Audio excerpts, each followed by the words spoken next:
اللہ سبحانہ و تعالیٰ کے نام پاک سے آغاز جو بڑا مہربان نہایت رحم فرمانے والا ہے، اور کروڑوں درود و سلام ہمارے اور آپ کے آقا حضرت احمد مجتبی محمد مصطفیٰ صلی اللہ علیہ وآلہ وسلم پر کہ آپ کی خدمت اقدس میں ہدایہ درود پیش کرنا اہل ایمان کے لیے دنیا اور آخرت میں کامیابی، بھلائی، فلاح، نجات اور بلندی درجات کا ذریعہ ہے۔ اللہم صلی علی سیدنا و مولانا محمد وعلی آل سیدنا و مولانا محمد وبارک وسلم۔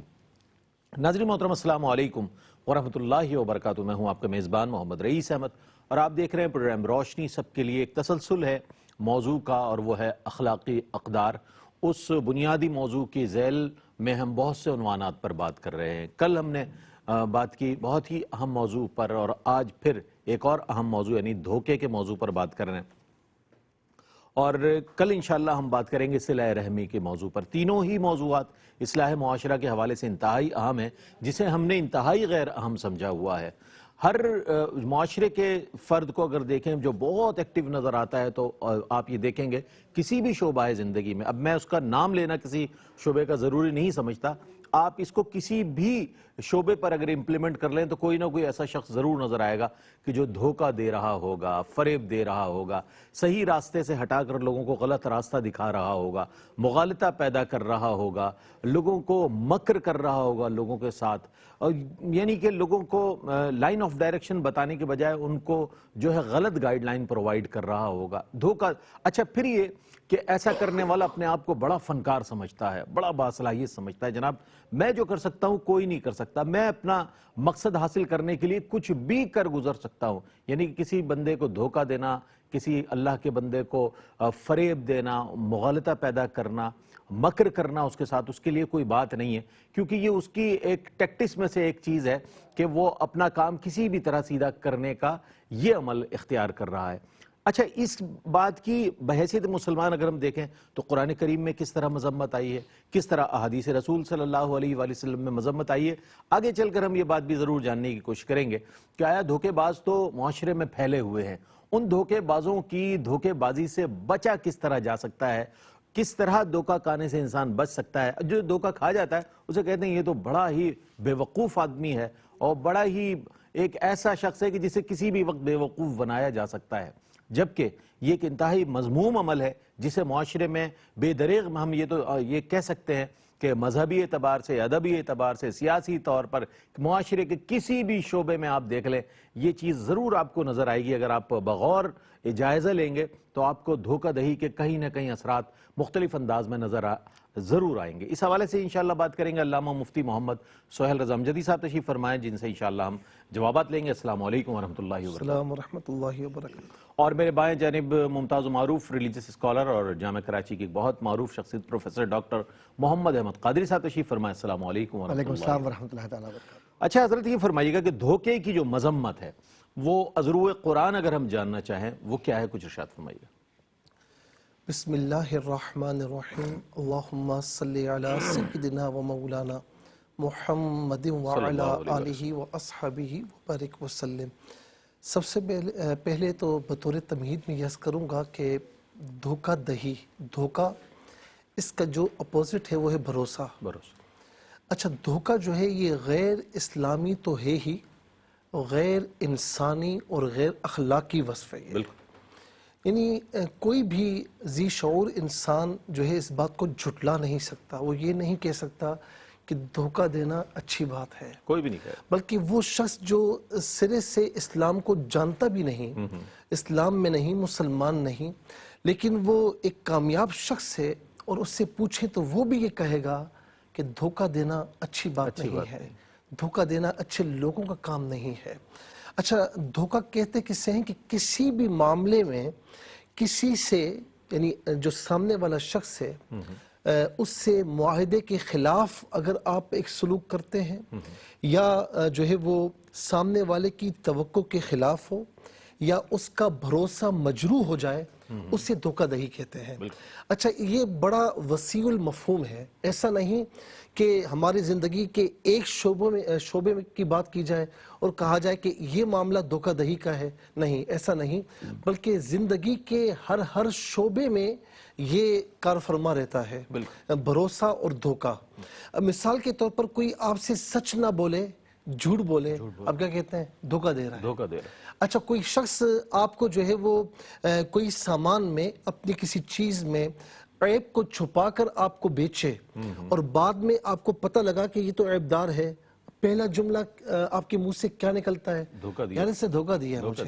اچھا، اسی طریقے سے کوئی اپنے وعدے کو پورا نہ کرے، بغیر کسی عذر کے آپ سے وعدہ کرے اور پھر وعدہ خلافی کرے، تو پہلا جملہ کیا ہوتا ہے کہ یار اس نے دھوکہ دیا ہے۔ یعنی زندگی کے ہر شعبے میں کسی نے ناپ تول میں کمی کی ہے، کیا کہتے ہیں؟ دھوکہ دیا ہے۔ یعنی آپ میں گنتا چلا جاؤں، شمار کرتے چلے جائیں تو یہ پورا نہیں ہوگا، ہم کہتے چلے جائیں گے۔ تو مثال کے طور پر ہم کہتے ہیں کہ زندگی کے ہر شعبے میں بھروسہ اور دھوکہ موجود ہے۔ اچھا، اب یہاں پر میں آپ کو عرض کروں کہ یہ اتنا ایک یعنی قبیح صفت ہے، اتنی قبیح صفت ہے کہ قرآن کریم نے اس کو منافقین کی صفت قرار دیا ہے۔ مثال کے طور پر وہ ایمان میں دھوکہ دہی کرتے تھے نا، وَمِنَ النَّاسِ مَن يَقُولُ آمَنَّا بِاللَّهِ وَبِالْيَوْمِ الْآخِرِ، کہ لوگوں میں سے بعض ایسے بھی ہیں جو زبان سے کہتے ہیں کہ ہم اللہ پر اور یوم آخرت پر ایمان لائے۔ اللہ تعالیٰ فرماتا ہے کہ وَمَا هُم بِمُؤْمِنِينَ، زبان سے اقرار کر لیا ہے، دل سے اقرار نہیں کیا، یہ دھوکہ دے رہے ہیں، یہ ایمان والے نہیں ہیں۔ اب ان کی آپ تفصیل دیکھیں، قرآن کریم خود بیان فرماتا ہے کہ وَإِذَا لَقُوا الَّذِينَ آمَنُوا قَالُوا آمَنَّا، جب ایمان والے ان سے ملتے تو کہتے ہیں ہم ایمان والے ہیں۔ وَإِذَا خَلَوْا إِلَىٰ شَيَاطِينِهِمْ قَالُوا إِنَّا مَعَكُمْ، اپنے شیاطین سے خلوت میں جاتے، رؤساء سے ملتے تو کہتے ہیں ہاں بھائی کیا ہوا؟ کہا نا ہم تمہارے ساتھ ہیں۔ تو ان کے ساتھ کیا کر رہے تھے؟ إِنَّمَا نَحْنُ مُسْتَهْزِئُونَ، ہم تو مذاق کر رہے تھے۔ اللہ رب العالمین فرماتا ہے کہ یہ مذاق نہیں کر رہے تھے، اللہ یستہزئ بہم، اللہ تعالیٰ ان کے ساتھ استہزاء فرما رہا تھا۔ اسی طریقے سے یخادعون اللہ، یہ یہی منافقین ہے نا، فرمایا کہ یہ اللہ کو دھوکہ دے رہے ہیں، لیکن حال کیا ہے کہ وَهُوَ يُخَادِعُهُمْ، حال یہ کہ وہ اپنے آپ کو دھوکہ دے رہے ہیں۔ تو یہ منافقین کی ایک بدترین صفت ہے جو اللہ رب العالمین نے قرآن کریم میں بیان فرمائی۔ اچھا، یہاں پر اس کے ساتھ احادیث کریمہ میں آپ دیکھیں کہ نبی صلی اللہ تعالی علیہ وسلم نے ایمان والوں کے لیے اس دھوکہ دہی کو صفت سلبیہ قرار دیا ہے۔ مثال کے طور پر فرمایا کہ مومن میں اور چیزیں ہو سکتی ہیں، جھوٹا نہیں ہو سکتا، جھوٹا نہیں ہو سکتا، وعدہ خلافی نہیں کر سکتا، مومن اور کچھ ہو سکتا ہے، اور صفتیں پائی جا سکتی ہیں، لیکن مومن کسی کو دھوکہ نہیں دے سکتا۔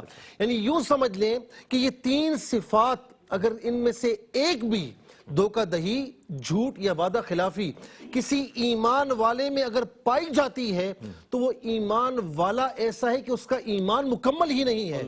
ایمان ان کو چھوڑے بغیر مکمل نہیں ہو سکتا۔ حیات طیبہ حضور نبی کریم علیہ السلام کی اٹھا کر دیکھیں تو آقا علیہ السلام نے کبھی دھوکہ دہی نہیں فرمائی۔ یعنی آپ یہ دیکھیں کہ صلح حدیبیہ ہے اور ابو جندل والا واقعہ ہے، ابھی معاہدہ لکھا نہیں ہوا، ابو جندل آ گئے کہ یا رسول اللہ میں آپ کے پاس سامان لینے کے لیے آیا ہوں۔ ان کا والد وہاں پر موجود تھا، کہا کہ نہیں، آپ معاہدہ کر چکے ہیں، معاہدہ لکھا ہوا نہیں ہے، ابھی لکھت پڑھت ہو رہی ہے، نہیں آپ نے زبان سے کہہ دیا ہے۔ تو فرمایا کہ ابو جندل میں اپنے معاہدے کا پکا ہوں، میں نے زبان دے دی ہے۔ پھر ابو البصیر کا واقعہ ہوا تو حضور نبی کریم صلی اللہ تعالی علیہ وسلم نے اپنی زبان سے جو نکلا اسے پورا فرمایا۔ اس کے بعد کیا ہوتا ہے؟ صلح حدیبیہ بظاہر ساری چیزیں یعنی سارے نکات بظاہر مسلمانوں کے خلاف تھے، لیکن جب حضور نبی کریم صلی اللہ علیہ وسلم نے زبان اقدس سے نکالا، اسے پورا فرمایا، اس کا نتیجہ کیا نکلا؟ اِنَّا فَتَحْنَا لَكَ فَتْحًا مُبِينًا، بے شک ہم نے آپ کو فتح مبین عطا فرمایا۔ سبحان اللہ، سبحان اللہ۔ اور قرآن کریم کی آیات بینات سے مثالیں اور نبی کریم علیہ السلام کے حوالے سے، صلح حدیبیہ کے حوالے سے جو خوبصورت کلمات ارشاد فرمائے مفتی صاحب نے، یقیناً بہت زیادہ مذمت بھی آئی ہے دھوکہ دہی کی، اور احادیث رسول صلی اللہ علیہ وآلہ وسلم سے بھی اس کی بہت مذمت آئی ہے، اس پر بھی انشاءاللہ کلام کریں گے۔ ایک مختصر سا وقفہ ہے، وقفے کے بعد لوٹتے ہیں، مجھے امید ہے آپ کا اور ہمارا ساتھ رہے گا۔ ناظرین، آپ کا خیر مقدم ہے۔ دھوکہ آج موضوع ہے، ذیلی موضوع جو ہے ہمارا، اور جو ہمارا ایک ترتیب کے ساتھ موضوع چلا آ رہا ہے وہ ہے اخلاقی اقدار۔ دھوکے کے حوالے سے قرآن کریم کی جو احکامات ہیں، مذمت ہے، اس کو بہت اچھی طرح مفتی صاحب نے بیان فرمایا۔ ڈاکٹر صاحب سے ہم جاننے کی کوشش کریں گے، ڈاکٹر صاحب کیا فرمائیے گا کہ نبی مکرم صلی اللہ علیہ وآلہ وسلم نے دھوکے باز لوگوں کے لیے کیا ارشاد فرمایا؟ میں چاہتا ہوں اس پر کچھ روشنی ڈالیے۔ بسم اللہ الرحمن الرحیم وعلیہ صلی وسلم دائما ابدا علی حبیبک خیر الخلق کلہم یا رب بالمصطفیٰ بلغ مقاصدنا واغفر لنا محمد یا واسع الکرمی۔ بعد ہم تو صلات کے ہمارے برادر محترم امجدی صاحب نے جس خوبصورت پیرائے میں قرآن اور حدیث کے حوالے سے بیان فرمایا ہے، بات تو واضح ہو گئی ہے۔ بالکل۔ اور ظاہر ہے کہ دھوکہ ایک ایسی معاشرتی برائی ہے جس نے جب جب پنپنے کی کوشش کی ہے اس نے معاشرے کو نیست و نابود کر دیا ہے۔ بالکل۔ تو معاشرتی تغیرات یا سوشل ویریبلز کو اگر چیک کرنا ہو کسی معاشرے میں کہ وہ معاشرہ کامیابی کا ہے یا ناکامی کا، تو اس میں صرف لوگوں کے رویے کو دیکھ لیجئے، کیونکہ دھوکہ رویہ ہے۔ رویہ۔ اور اس رویے کو جس کو آپ نے نیگیٹیوٹی کے ساتھ یا منفی کیفیات کے ساتھ دیکھا اور اس کو ایویلیویٹ کیا، تو دیکھنے کے بعد اس کی اصلاح کیسے کرنی ہے یہ عام آدمی نہیں کر سکتا، یہ وہی کرے گا جس کو مصطفیٰ صلی اللہ علیہ وسلم کہا جاتا ہے، جو حضور کی ذات ہے۔ حضور نے معاشرتی اقدار کو دیکھا، من غش فلیس منا۔ ہاں بالکل۔ کہنے کو تو ایک چھوٹا سا جملہ ہے لیکن پوری کائنات ہے اس کے اندر، ہم میں سے نہیں ہے، نکال دیا۔ جس نے دھوکہ دیا وہ ہم میں سے نہیں۔ ہاں، اب اس کے باوجود بھی دھوکہ دے کر کوئی کہے کہ ہم یا رسول اللہ آپ کے، تو جس کو اپنانا ہے وہ تو کہہ رہا تم میرے نہیں ہو۔ اب سوچ لو ایمان کہاں ہے۔ اب معیار خود اپنا آپ متعین کر لیجئے، کسی کے بتانے کی اور کہنے کی ضرورت نہیں کہ ایمان کہاں گیا آپ کا۔ جب حضور نے کہہ دیا تم میرے نہیں ہو تو نہیں ہو، بالکل۔ اور تم میرے ہو تو اس وقت ہو جب تم میرے انداز سے چلو گے زندگی کے اندر۔ بالکل۔ بخیل، دھوکے باز اور احسان جتلانے والا شخص، حدیث ہے نا، بالکل۔ جنت میں نہیں جائے گا۔ کیوں؟ یہ ساری معاشرتی برائیاں ہیں اور یہ کبائر ہیں، لیکن ہم نے کتنی آسانی کے ساتھ اس بات کو اپنی زندگی کا حصہ بنا لیا کہ یار یہ دھوکہ کو دھوکہ تھوڑی ہے، اچھا۔ یہ تو اسمارٹ ایک جو تھی وہ چال تھی یا ایک اسمارٹ موو تھی۔ یہ حکمت عملی تھی۔ حکمت کہتے ہیں اسمارٹ اسٹریٹجی۔ اسٹریٹجی۔ اچھا جناب بڑی حکمت عملی ہے، کیا کیا؟ کہ خراب کپڑا بیچ دیا کسی کو۔ کمال کر دیا، ارے بڑا جینیس ہے یہ تو۔ اپریل کے دن 1 اپریل کو آپ نے جھوٹا فون کر دیا، دھوکہ دے دیا، وہ شخص مر گیا، آپ قاتل ہو گئے۔ لیکن میں تو مذاق کر رہا تھا یار، میں تو دھوکہ دے رہا تھا، میرا مقصد یہ تھوڑی تھا کہ وہ مر جائے۔ کسی کی جان گئی، آپ کی ادا ٹھہری۔ نہ، جرم ہے، دین میں مذاق نہیں ہے۔ مذاق میں اگر آپ نے بیوی کو طلاق دے دی تو طلاق ہو گئی، بالکل، آپ بھول جائیے۔ صحیح، بالکل صحیح۔ آپ نے غصے میں طلاق دے دی تو بھی اس کے بھی احکامات ہیں۔ آپ نے بے ہوشی کی کیفیت میں بات کی، اس کے بھی احکام۔ اسلام ظلم نہیں کرتا لیکن احکامات واضح ہیں، اور اس کو سمجھنا، پڑھنا اور دین کو سمجھ کر اس پر چلنا۔ اب ہم دھوکہ اپنے آپ کو کہہ دیں، یخادعون اللہ، قبلہ مفتی صاحب نے جو آیت پڑھی تھی، اللہ کو دھوکہ دیتے ہیں۔ اللہ کو کوئی دھوکہ دے سکا؟ کوئی نہیں دے سکتا۔ بنی اسرائیل تھے نا، بالکل۔ تو بنی اسرائیل نے کیا کیا؟ تیر نکالے اور جناب آسمانوں میں پھینک رہے ہیں، آج تو تیرے رب کو ختم کر کے دم لیں گے۔ کس کو دھوکہ دے رہے تھے وہ؟ اپنے آپ کو، بالکل اپنے آپ کو دھوکہ دے رہے۔ اب یہ جو اس وقت ہم جس کیفیت سے گزر رہے ہیں، میں سب کی بات نہیں کرتا لیکن استثناء ہے، لیکن اکثریت ہم ایسی ہے، جب اکثر و بیشتر ہم بیٹھتے ہیں قرآن خوانی میں تو سننے کا اتفاق ہوتا ہے، قرآن کریم پڑھنا نہیں آ رہا ہوتا، لیکن آپ انگریزی کہیے تو 3 گھنٹے تک وہ شخص انگریزی بولے گا، جبکہ حضور نے فرمایا کہ اہل جنت کی زبان عربی ہوگی۔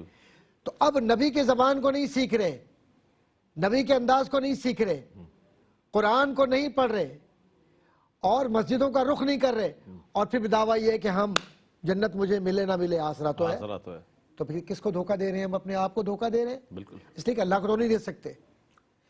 آج کا جو معاشرہ ہے جس کو آپ ترقی یافتہ معاشرہ کہتے ہیں، اس معاشرے کی جو اساس ہے، بدنصیبی سے اس معاشرے کی اساس ڈپلومیسی پر ہے، اور ڈپلومیسی کا اردو ترجمہ یا تو منافقت ہے یا دھوکہ دہی ہے۔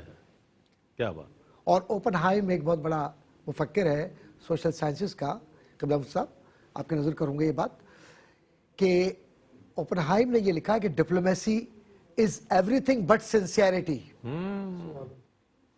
کہ یہ دھوکہ دہی، یہ چال بازی، یہ دکھاوا اور یہ کسی کو آسرے میں رکھ کر اپنا مطلب نکالنا، یہ سب کچھ ہو سکتا ہے لیکن یہ سنسیئرٹی نہیں ہو سکتی، اور دین سنسیئرٹی کا نام ہے۔ تو مغرب بھی یہ کہتا ہے کہ دھوکہ دینے والے سنسیئر نہیں ہیں، تو ہم اپنے آپ کو کیوں دھوکہ دے رہے ہیں؟ آج اللہ کے نبی صلی اللہ علیہ وسلم کے دین کو مان کر اس پہ چلنے کا وقت ہے۔ بالکل سکرات میں جا کر اگر ہم یہ پالیں کہ جناب اب میں توبہ کر لوں تو پھر توبہ کیسی ہوگی؟ تو ہم اپنے آپ کو کیوں اس درجہ دھوکہ دے رہے ہیں؟ کیونکہ وہ شاعر نے کہا تھا نا کہ سونے والے رب کو راضی کر کے سو، کیا خبر اٹھے نہ اٹھے صبح کو۔ اب یہ صبح کو اٹھنا نہ اٹھنا یہ حقیقت ہے۔ یہ بالکل کتنے لوگ ایسے ہیں ریش میاں جو ہمارے ساتھ چلتے تھے، زندگیاں بسر کرتے تھے، آج آسودہ خاک ہے۔ آسودہ خاک ہے بالکل ایسے ہی۔ یار چھوڑو کل دیکھ لیں گے، نماز آج کیا کرنی، دھوکہ دے رہے ہیں۔ ارے اللہ نے کہا ہے نا اللہ معاف کرنے والا ہے، کوئی بات نہیں ہے۔ ارے میں نے کہا دھوکہ دے کر یہ کر بھی لیا، رشوت سے یہ مکان میں نے بنا بھی دیا اور اس پر لکھ بھی دیا ھذا من فضل ربی۔ ارے نعوذ باللہ من ذالک، تم قرآن کی توہین کر رہے ہو، تم دین کے احکامات کی توہین کر رہے ہو، اور تم قرآن اور حدیث اور شریعت کا مذاق اڑا کر اپنے آپ کو دھوکہ دے کر یہ سمجھتے ہو کہ تم جنت میں جاؤ گے۔ حضور تو یہ جو جنت میں لے جانے والے وہ تو کہہ بھی، وہ تو صاف کہہ رہے ہیں کہ فلیسا منا، ٹھیک ہے، من غشا فلیسا منا، وہ ہم میں سے ہے ہی نہیں۔ اب جب ہے ہی نہیں تو اس میں داخل ہونے کا طریقہ کیا ہے؟ صرف ایک جملہ کہہ کر بات پوری کروں گا کہ اس میں داخل ہونے کا طریقہ یہ ہے کہ اب بھی وقت ہے، اب بھی وقت، رجوع کر لو، جو گناہ ہوئے وہ توبۃ النصوح میں بدل دو، معافی مانگ لو، اور پھر اس پر عمل کرو۔ تو یہ کہو کہ میں مر بھی جاؤں تو میں اپنے بھائی کو دھوکہ اس لیے نہیں دوں گا کہ یہ میرا بھائی مجھ پہ اعتماد کرتا ہے۔ کیا بات ہے، سبحان اللہ۔ یہ بات ہے، بہت اچھے اصلاحی انداز میں دونوں ہی اسکالرز نے اپنے اپنے سوالات کے جوابات عنایت فرمائے۔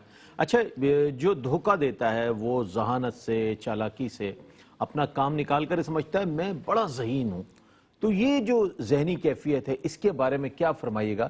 کیا یہ قابل تحسین عمل ہے، قابل مذمت عمل ہے کہ اس طرح؟ اچھا ہم یہ دیکھتے ہیں مفتی صاحب، تھوڑی سی بات کو بڑھاؤں گا کہ پہلے لوگوں کی باتیں ہم سنتے ہیں، بھائی بڑی برکت تھی، لوگ ایک دوسرے کے ساتھ بڑے سنسیئر تھے، سب تھا، بڑی تھوڑے میں بھی بڑی برکت تھی۔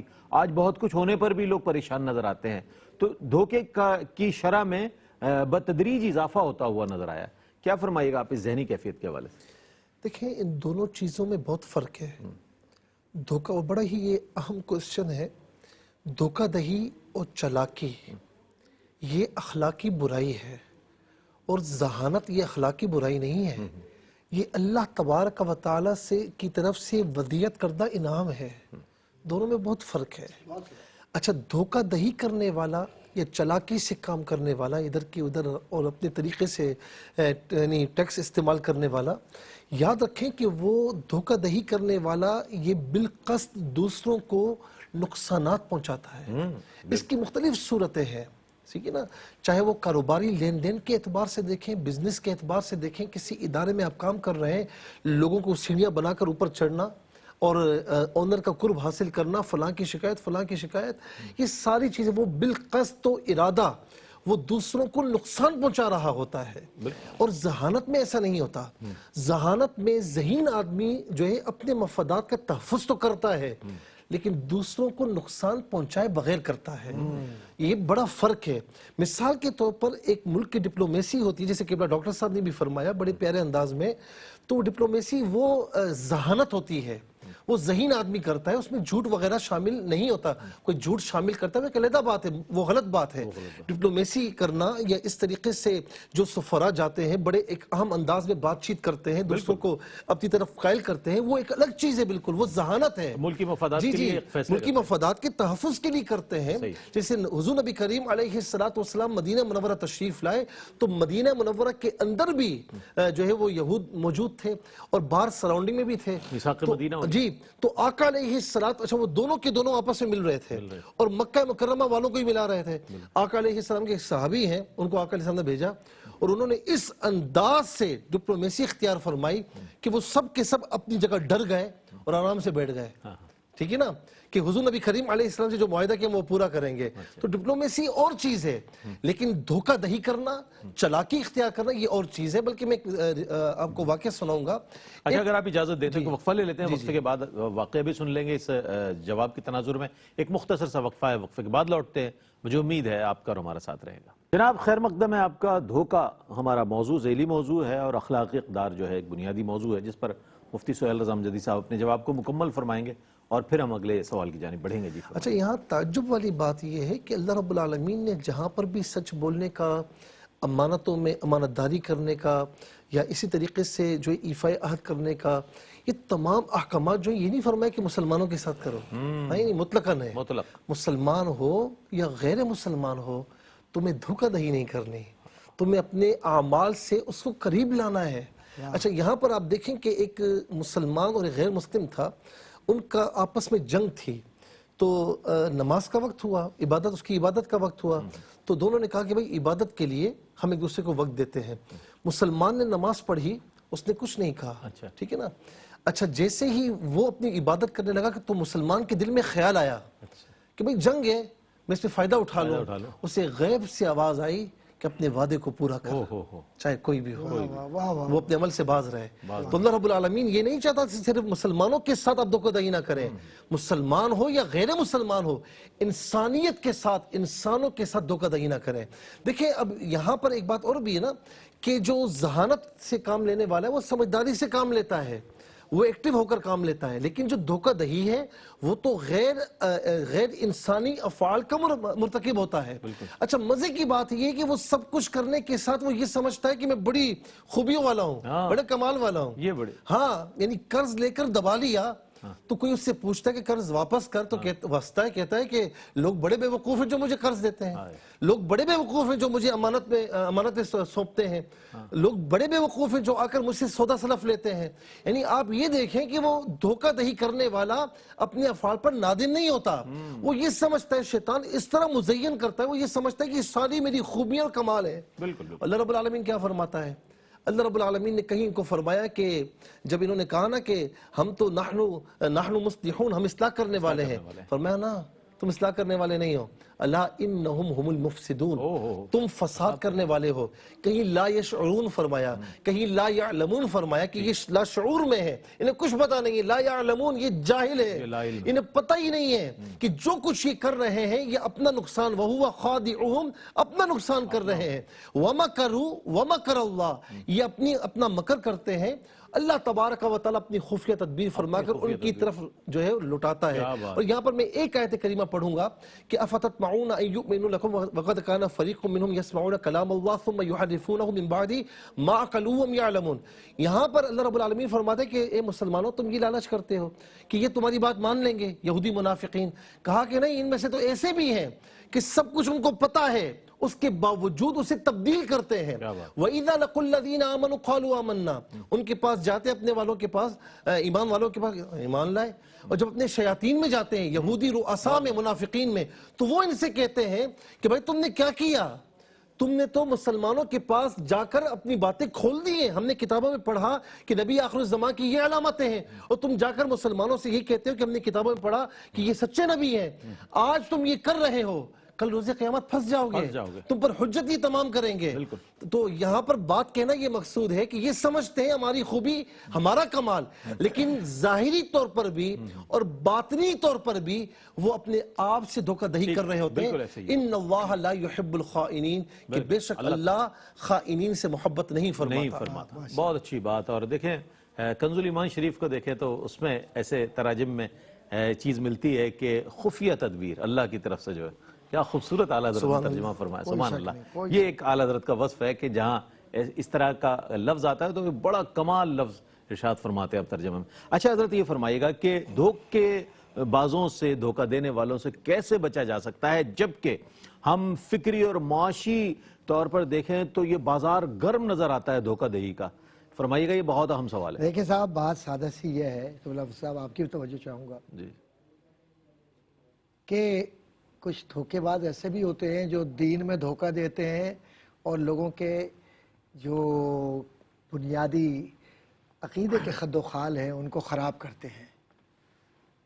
یہ وہ لوگ ہوتے ہیں کہ جو مسلمانوں کے لیے کام نہیں کر رہے ہوتے بلکہ مسلمانوں میں اختلاف پیدا کر کے دوسروں کے لیے کام کر رہے دوسروں کے ہوتے لیے ہیں، بالکل جس میں خاص طور پر نبی کریم صلی اللہ علیہ وسلم کے لیے بے ادبی کے الفاظ استعمال کرتے ہیں، بدتمیزی کا انداز اختیار کرتے ہیں، اور اپنی زندگی کے اندر جو ان کی محرومیاں ہیں وہ ان کے ترجمہ سے، ان کی تفاسیر سے، ان کے لکھنے سے، ان کے تقاریر سے، ان کے بولنے سے ادب ظاہر نہیں ہوتا بلکہ ان کی اپنی علمیت ظاہر ہو رہی ہوتی ہے کہ شاید یہ بہت بڑے عالم ہیں۔ جب تک علمی خیانت ختم نہیں ہوگی اس وقت تک علم کا اثر قائم نہیں ہوگا۔ بالکل تو یہ علمی خیانت دھوکہ دہی ہے۔ دھوکہ دے کسی نے کوئی مضمون بہت اچھا لکھا اپنے نام سے چھپوا لیا، یہ بھی دھوکہ دہی ہے، یہ بھی Copy علمی paste کر خیانت دیا۔ ہے، کاپی پیسٹ۔ کسی شخص نے کوئی کاروبار بہت اچھا کیا، آپ نے بالکل جناب اسی کی، یعنی کوئی کپڑے کو ڈیزائن ہوئے جناب پتہ چلا کہ آپ نے اس کا ایک وہ کاپی بنا لی بالکل اور اس کو آپ نے مارکیٹ کر دیا۔ اسی طریقے سے کوئی مجبور آپ کے پاس آیا آپ سے مدد مانگنے کے لیے، کہا کہ یہ میرا مسودہ ہے ذرا اس کی اصلاح کر دیجئے آپ، تو آپ پیسے والے ہیں، آپ نے وہ پوری شاعری اپنے نام سے چھپوا لی، ہے نا بھائی؟ ایسا ہو رہا ہے نا بالکل ہو رہا ہے۔ علامہ صاحب، یہ ہو رہا ہے۔ بالکل یہ صرف ایک بات نہیں، میں تو علمی جو وراثت کے لوگ ہیں اور جو ورثے کے لوگ ہیں میں ان سے مخاطب ہوں کہ ہم کہاں پہنچ گئے ہیں۔ پھر اسی طریقے سے جو آپ کے ارد گرد کے لوگ ہیں آپ ان سے ان کے ہاں میں ہاں ملا رہے ہیں، وہ غلط کریں صحیح کریں تم جنت میں جاؤ گے۔ بھائی کیسے جنت میں جاؤ گے؟ تم شریعت کے وقت میں تم نماز نہیں پڑھ رہے ہو، تو نہ کسی پیر صاحب کو معاف ہے، نہ کسی مولانا صاحب کو معاف ہے، نہ کسی مسٹر میاں کو معاف ہے، کسی کو معاف نہیں ہے۔ جو نبی کریم صلی اللہ علیہ وسلم نے عمل کیا وہ عمل کرنا ہے، اور شریعت سب کے لیے لازم ہے۔ اہل بیت اطہار کے لیے نہیں معاف ہوئی تو آپ کون ہیں، میں کون ہوں، کس گنتی کا ہوں؟ لیکن دھوکہ دینے والے دھوکہ دیتے ہیں، فکر نہیں کرو میں تمہیں جنت دلوا دوں گا، بس تم میری ہاں میں ہاں ملاؤ۔ اب وہ ہاں میں ہاں کیسے ملتی ہے وہ سب کو پتا ہے، ہر روز آپ انٹرنیٹ کے اوپر دیکھ رہے ہوتے ہیں تماشے، بدل کا فقیروں کا ہم بھیس غالب تماشا اہل کرم دیکھتے ہیں۔ تو یہ سارے معاملات ہیں۔ اسی طریقے سے اس بے راہ روی نے، اس عمل نے، اس انتشار نے، اس کیفیت نے ایک ایسی مسلمانوں میں بحرانی کیفیت پیدا کی ہے جس کی وجہ سے جس طرف بھی آپ چلے جائیں آپ کا کوئی شعبہ مضبوط آپ کو نظر نہیں آتا۔ تعلیم کے شعبے میں جائیے، آپ کی تحقیق دفن ہو گئی ہے۔ بالکل اقبال کے بعد اقبال پیدا کیوں نہیں ہوتا؟ غزالی کے بعد کیوں نہیں غزالی پیدا ہوا؟ کیا مائیں جنم نہیں دے رہی اولادوں کو؟ کیوں وہ لوگ نظر نہیں آتے جن کو آپ اپنے مفکرین کے نام سے، میں ان تفصیلات میں نہیں جاؤں گا، جن کے آپ حوالے دیتے؟ آپ نے حوالے دیتے تھے تو اب آؤ تمہارے، لیکن اب تمہارا معاملہ کیا ہے؟ تم کون ہو؟ ہاتھ پر ہاتھ دھرے منتظر فردہ ہو۔ اب اسی طریقے سے آپ طب کے میدان میں جائیے، آپ ایون تفاسیر میں چلے جائیے، تفاسیر جو ہے بالرائے ہو رہی ہے۔ کس تباہی کی طرف جا رہے ہیں آپ؟ اپنی مرضی سے۔ جنت دوزخ تو یہ تمثیلی معاملات ہیں، ورنہ تو حقیقت یہ کہ تو انسانوں کو سمجھانے کے لیے بات کی ہے۔ علم العقائد کے اندر ایمان کا حصہ ہے، تمثیلات نہیں ہے۔ بالکل بالکل آپ ایمان سے نکل گئے اور آپ نے لکھ دیا اس کو، اور ہمارے نوجوان اس کو پڑھ کے خوش بھی ہوتے ہیں کہ شاید ہاں دو نوجوان بیٹھے ہوئے تھے۔ نئی بات کی حضرت نے، یہ والی بات جو لکھی نا بڑی نئی جی، اس لیے کہ یہ دھوکہ ہے، یہ اللہ کے ساتھ مذاق ہے۔ بلکہ اللہ کے ساتھ کون کیا مذاق کرے گا؟ تم اپنی قبر کے ساتھ مذاق کر رہے ہو، اپنی قبر کو کالا کر رہے ہو۔ کل قیامت کے دن کیا جواب دو گے اللہ کو، نبی کو، جو تم یہ کر رہے ہو لکھ رہے ہو؟ محض اپنے فالوور پیدا کرنے کے لیے آپ نئی نئی چیزیں ایجاد کر رہے ہوتے ہیں دین کے اندر، اور وہ سب کے سب آپ کے نزدیک جائز ہوتی ہیں، جبکہ وہ مطلقاً شریعت کے اعتبار سے حرام ہے۔ لیکن آپ اور آپ کے کچھ لوگ ہیں اس کو جائز قرار دے رہے ہیں۔ کیوں قرار دے رہے ہیں؟ کہ آپ کے پاس وسائل ہے، پیسہ ہے، اور وہ پیسہ بھی آپ کا نہیں کہیں اور کا ہے، آپ استعمال کر رہے ہیں۔ تو اللہ سے ہمیں ڈرنا چاہیے، مسلمانوں پہ انتشار پیدا کرنے کے لیے اپنے علم کو منفی طور پر استعمال کر کے ملت اسلامیہ کو برباد نہ کریں۔ کچھ بھی مرتبہ نہ ملے نا، اتنا ہی مرتبہ مل جائے کہ حضور یہ فرما دے کہ یہ ایمان والا ہے۔ میں کہتا ہوں اس سے بڑا ایمان، اس سے بڑا تو کوئی مرتبہ ہی نہیں ہے۔ کیا کہنا، تو اس دھوکے سے نکل آئے، دنیاوی جاؤ حشمت یہی رہ تلاش کر رہے ہیں، کیا نکل آئے اس سے۔ بہت اچھی بات کہی۔ اچھا، بہت مختصر وقت رہ گیا، لیکن میں یہ جاننا ضرور چاہوں گا آخر میں کہ آیا ون لائنر لیں گے مفتی صاحب سے کہ دنیا اور آخرت میں اس کے نقصانات کیا ہے دھوکے کے، کچھ فرمائیے۔ دیکھیے، امام مجاہد رضی اللہ تعالیٰ عنہ فرماتے ہیں کہ دھوکہ دہی اور مکر اور خیانت یہ دوزخ میں سے ہیں، یہ ایمان والوں کا وصف ہو ہی نہیں سکتا۔ واہ واہ اچھا دوسری بات، دنیاوی سطح پر جتنی بے عزتی، جتنی رسوائی، جتنی بدنامی، جتنی بے اعتمادی دھوکہ دینے والے کی ہوتی ہے کسی اور کی نہیں ہوتی۔ اسی طریقے سے وہ ہمیشہ جھگڑوں میں اور ڈسپیوٹڈ تنازعات میں پڑا رہتا ہے، اسی میں مبتلا رہتا ہے اور اس سے باہر نکلنے کی نہ کوشش کرتا ہے نہ نکل پاتا ہے۔ اور اسی طریقے سے قرآن کی روح سے میں یہ بتایا جا رہا ہے کہ دھوکہ دینے والا کیونکہ وہ یہ سمجھ رہا ہوتا ہے کہ میں دو کشتیوں کا سوار ہوں، بالکل، اور حدیث پاک میں بھی اس قسم کا مفہوم موجود ہے، وہ دو کشتیوں کا سوار ہونے کی کوشش کرتا ہے کہ یہاں بھی معاملہ صحیح رہے، یہاں پر بھی معاملہ، حالانکہ آپ سچ بول کر بھی معاملہ صحیح کر سکتے ہو، لیکن وہ جھوٹ کے ذریعے، دھوکہ دہی کے ذریعے معاملات صحیح رکھنے کی کوشش کرتا ہے۔ لیکن دھوکے باز کے متعلق یہ فرمایا جاتا ہے، شریعت مطالعہ یہ فرماتی ہے کہ وہ کبھی اپنے مقاصد میں کامیاب نہیں ہوتا۔ یہ تو دنیاوی طور پر ہے نا، ہر جگہ رسوائی، مقصد بھی نہیں ملا، اور آخرت میں لہم خزن فی الدنیا والآخرہ، اس کے لیے رسوائی ہے دنیا میں بھی اور آخرت میں بھی۔ مفتی صاحب بہت شکریہ آپ کی آمد کا، ڈاکٹر صاحب آپ تشریف لائے۔ ناظرین محترم، آج دھوکے کے موضوع پر بات ہوئی اور اخلاقی اقدار میں آج موضوع تھا دھوکہ۔ اس حوالے سے ہمیں غور کرنا چاہیے کہ یہ ایک ایسی معاشرتی برائی ہے کہ جو بہت تیزی سے پنپ رہی ہے، اور اتنی تیزی سے پنپ رہی ہے کہ آپ کی ایک آئیڈینٹی بنتی جا رہی ہے، ایک شناخت بنتی جا رہی ہے کہ فلاں قوم جو ہے وہ بہت دھوکے باز ہے۔ تو اس حوالے سے بہت اصلاح کی ضرورت ہے، اور اس حوالے سے بہت زیادہ ہمیں اپنے عمل کو دیکھنے کی ضرورت ہے، اپنی فکر کو دیکھنے کی ضرورت ہے کہ آیا کہاں ہم میں کمی ہے، اس کو بہتر کر لیں تاکہ ہم ایک بہترین مسلمان نظر آئیں۔ چونکہ تعلیمات تو بہت کامل و اکمل ہیں، بس ہماری سیرت بھی اگر اس میں ڈھل جائے تو ہماری سیرت بھی روشن ہو سکتی ہے۔ اس کے ساتھ ہی اپنے میزبان محمد رئیس احمد کو اجازت دیجیے۔ اللہ حافظ۔